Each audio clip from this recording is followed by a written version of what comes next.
Hello everyone, welcome back to my channel learn geography with Sanjay. তোমাদের সকলকে স্বাগত। তো গাইস, আজকে তোমাদের সামনে একটি নতুন ভিডিও নিয়ে এসেছি। তো ইতিমধ্যে তোমরা সকলেই জেনে গেছো যে WBPSCর মাধ্যমে যে শিক্ষক নিয়োগ হবে, সেই শিক্ষক নিয়োগ কিন্তু কলকাতা গ্যাজেটে প্রকাশ করা হয়েছে। তো এখন এই শিক্ষক নিয়োগের যে বিভিন্ন সাবজেক্টের সিলেবাস, এর মধ্যে জিওগ্রাফি সিলেবাসে কী কী রয়েছে, কোন কোন বিষয়গুলি পড়তে হবে এবং WBSLST এবং WBPSCর যে সিলেবাস, এর মধ্যে তফাৎ কতটা রয়েছে এবং কোন বিষয়গুলির উপর ফোকাস করতে হবে, সমস্ত কিছু তোমরা এই ভিডিওতে আজকে দেখতে পারবে। এবং পরীক্ষায় কত নম্বর থাকে, এর জন্য কত সময় পায়, সমস্ত কিছু এই ভিডিওতে তোমরা জানতে পারবে। তো তোমরা ভিডিওটা প্রথম থেকে শেষ পর্যন্ত দেখবে। তো চলো শুরু করছি আজকের সেশন। তো এটা হলো WBPSCর মাধ্যমে যে শিক্ষক নিয়োগ হবে, সেই শিক্ষক নিয়োগের সিলেবাস। জিওগ্রাফি কী বলেছে?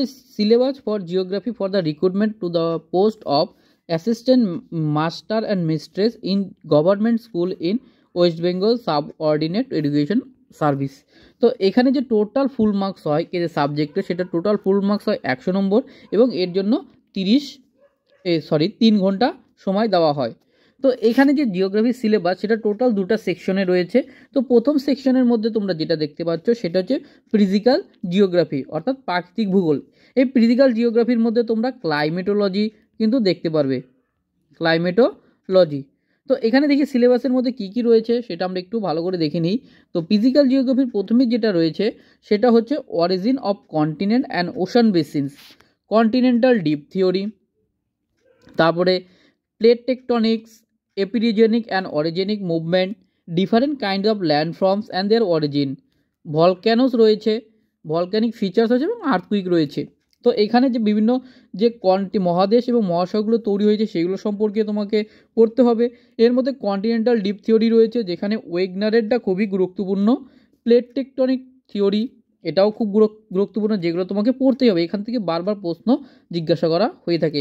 এর থেকে আরেকটা যেটা পড়তে হয় সেটা হচ্ছে ভলক্যানো, অর্থাৎ আগ্নেয়গিরি বিভিন্ন প্রকারভেদ এবং এর ফলে যে বিভিন্ন ভূমিরূপ তৈরি হচ্ছে সেগুলো তোমাকে ভালো করে পড়তে হবে। এবং যে আর্থকুইক মানে ভূমিকম্পটাও তোমাদের ভালো করে পড়তে হবে এখান থেকে। এরপরে সেকেন্ডে রয়েছে আর্থকাস্ট, মানে আর্থকাস্টের জেনারেল প্রপার্টিস থাকবে, mode and origin of igneous sedimentary and metamorphic rocks, অর্থাৎ আর্থকাস্টের যে শিয়াল সীমা যে ভাগগুলো রয়েছে সেগুলো তোমাদের পড়তে হবে। মানে আর্থকাস্টের মধ্যে কাস্ট, তারপরে ম্যান্টেল, কোর, এগুলো ভালো করে পড়তে হবে। এবং এখান থেকে তোমাদের আগ্নেয় শিলা, তারপরে পাললিক শিলা এবং রূপান্তরিত শিলার বিভিন্ন যে কীভাবে সৃষ্টি হয়েছে এবং এদের থেকে কী কী ভূমিরূপ তৈরি হয়, তো এগুলো তোমাকে এখান থেকে পড়তে হবে। এরপরে তিনি বলেছে ওয়েদারিং এবং মাস হস্টিং, এখান থেকেও প্রশ্ন জিজ্ঞাসা করা হয়ে থাকে। এরপরে 4 নম্বরে যেটা গুরুত্বপূর্ণ সেটা evolution of landform under different cycle of erosion. এখান থেকে তোমাদের ফ্লুভিয়াল, গ্লেশিয়াল, অ্যারোলিন, তারপরে marine karst and evolution of drainage system and adjustment to the structure. তো এখান থেকে যে সবথেকে গুরুত্বপূর্ণ যে বিভিন্ন রকমের যে এজেন্টগুলো রয়েছে ক্ষয়কার্যের, সেগুলোর ফলে যে ভূমিরূপগুলো তৈরি হয় সেগুলো তোমাকে ভালো করে পড়তে হবে। যেমন ফ্লুভিয়াল মানে হচ্ছে নদী, তারপরে গ্লেশিয়ার বায়ু, সমুদ্র, তারপরে কাস্ট টোপোগ্রাফি, এগুলো তোমাকে ভালো করে পড়তে হবে। এর ফলে যে সমস্ত ভূমিরূপগুলো তৈরি হয়। এরপরে রয়েছে elements of factor of climate, distribution of temperature and pressure belt of the আর্থ, যেটা ক্লাইমেটোলজির ভাগ। তো এখানে তোমাদের বিভিন্ন প্রেশার বেল্টগুলো পড়তে হবে তোমাদের, যে 7টা প্রেশার বেল্ট রয়েছে। তাহলে টেম্পারেচারের ডিস্ট্রিবিউশনকে, যে বিভিন্ন জায়গায় যে টেম্পারেচার মানে উষ্ণতা রয়েছে সেগুলোর ডিস্ট্রিবিউশন তোমাকে এখান থেকে পড়তে হবে। এবং যেটা রয়েছে এয়ার মাস, তাহলে প্ল্যানেটারি উইন্ডস এবং লোকাল উইন্ডস, এটা একটি খুবই গুরুত্বপূর্ণ টপিক, যেখান থেকে তোমাকে পরীক্ষায় তুমি প্রশ্ন দেখতে পাবেই এখান থেকে, প্ল্যানেটারি উইন্ডস এবং লোকাল উইন্ডস। এরপরে প্রেসিপিটেশন মানে বৃষ্টিপাত রয়েছে, যেখানে অরিজিন এবং তার টাইপ করতে হবে। সাইক্লোনস অ্যান্ড অ্যান্টিসাইক্লোন, এর মধ্যে সবথেকে গুরুত্বপূর্ণ যেটা হচ্ছে যেটাতে সাইক্লোনস, যেখান থেকে তোমাকে অবশ্যই তোমরা এখান থেকে প্রশ্ন দেখতে পাবে, এটা তোমাদের ভালো করে পড়তে হবে। এরপরে ক্লাসিফিকেশন অফ ওয়ার্ল্ড ক্লাইমেট, যেখানে ওয়ার্ল্ড ক্লাইমেটে তোমরা এখানে কোপেন, তারপরে থর্নডয়েড, তো এরা যে ওয়ার্ল্ড ক্লাইমেটটাকে ভাগ করেছে সেটা তোমাদেরকে ভালো করে পড়তে হবে। বিশেষ করে কোপেন এবং থর্নডয়েড, এই দুজনেরটা তোমাকে খুব ভালো করে পড়তে হবে, এখান থেকে প্রশ্ন তোমরা পাবেই। এরপরে সেকেন্ড যেটা রয়েছে যেটা হচ্ছে এনভায়রনমেন্টাল জিওগ্রাফি, যেটা হচ্ছে পরিবেশ ভূগোল। তো তো পরিবেশ ভূগোলের মধ্যে এখান থেকে এনভায়রনমেন্টালের মধ্যে যেটা আমাদের বায়োজিওগ্রাফি বলি, এটাকে আমরা বায়োজিওগ্রাফি যে টোটাল ভাগটা সেটা তোমরা এই এনভায়রনমেন্টাল জিওগ্রাফির মধ্যে পাবে।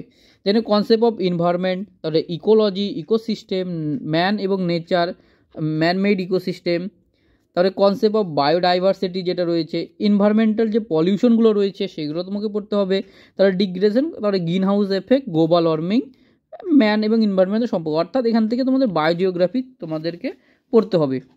এরপরে যে আরেকটা যেটা রয়েছে সেকশন 2, সেকশন 2-র মধ্যে কী কী থাকছে? সেকশন 2-র মধ্যে প্রথমে যেটা থাকছে সেটা হচ্ছে ইকোনমিক জিওগ্রাফি।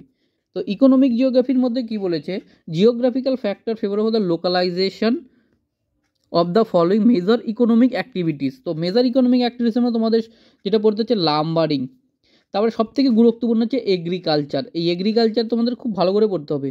এখান থেকে যেমন ইন্টেন্সিভ এগ্রিকালচার, তারপরে এক্সটেন্সিভ, প্ল্যান্টেশন এগ্রিকালচার, এই বিষয়গুলো তোমাদেরকে ভালো করে পড়তে হবে। এখান থেকে তোমরা প্রশ্ন পাবেই এগ্রিকালচার থেকে।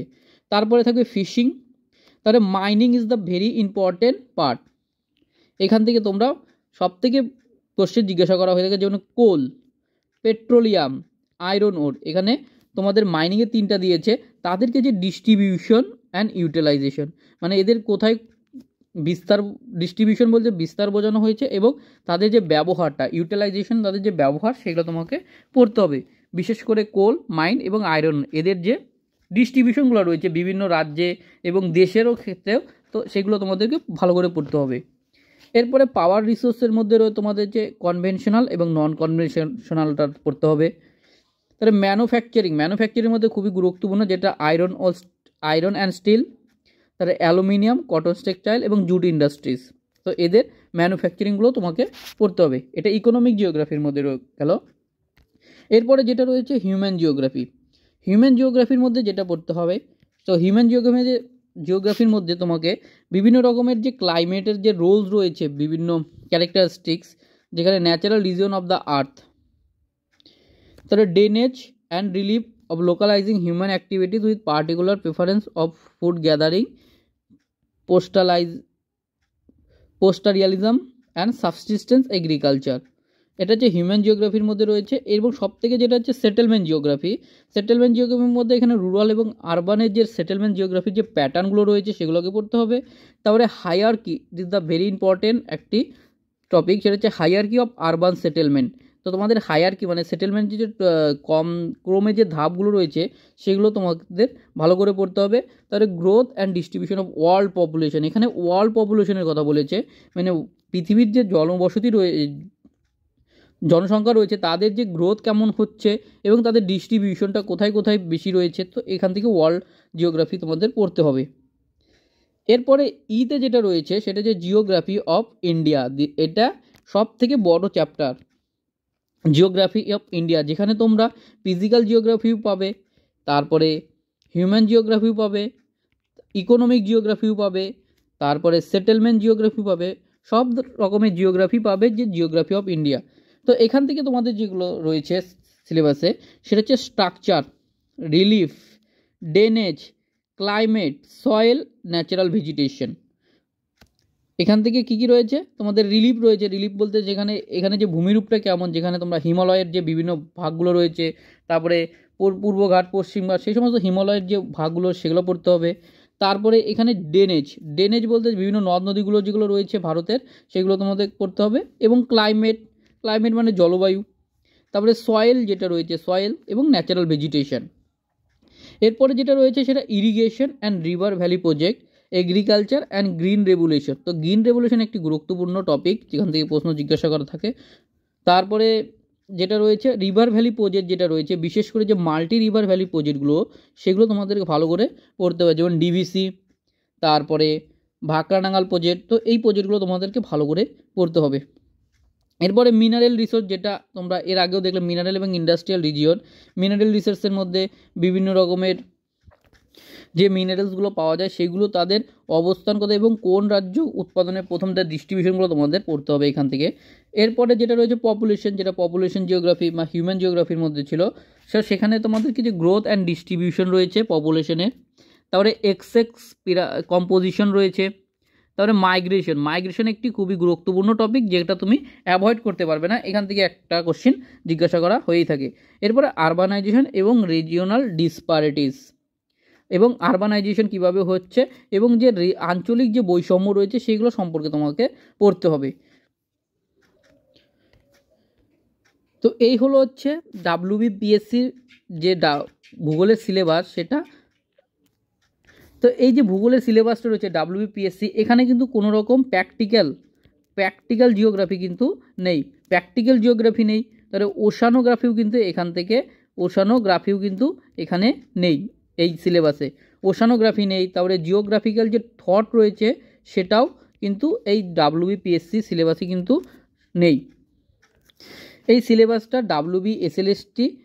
এসএলএসটি সিলেবাস এবং ডাব্লিউবিপিএসসি সিলেবাসের মধ্যে অনেক তফাৎ রয়েছে।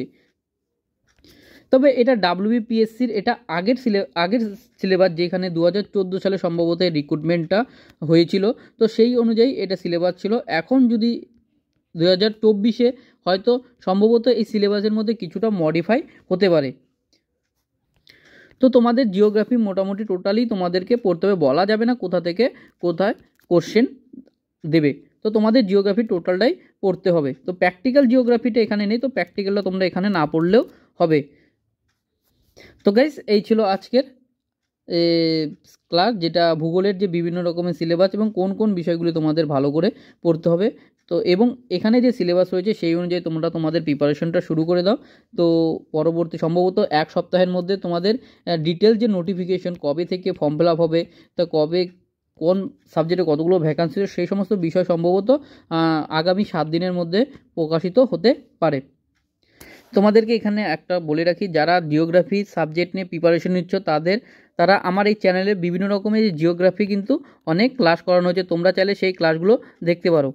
তো এই চ্যানেলে যারা নতুন রয়েছে তারা অবশ্যই চ্যানেলটাকে সাবস্ক্রাইব করে রাখবে, কারণ এই চ্যানেলে বিভিন্ন রকমের ভূগোলের ক্লাস এবং বিভিন্ন রকমের গুরুত্বপূর্ণ আপডেট তোমরা পেয়ে যাবে। এর জন্য তোমাদের চ্যানেলটাকে সাবস্ক্রাইব করে রাখতে, এবং শেষ ভিডিওটা ভালো লাগলে তোমরা অবশ্যই চ্যানেল একটা লাইক করে দেবে, এবং তোমাদের এ বিষয়ে যদি কোনো রকম ডাউট থাকে তাহলে অবশ্যই তোমরা কমেন্ট করে জানাবে।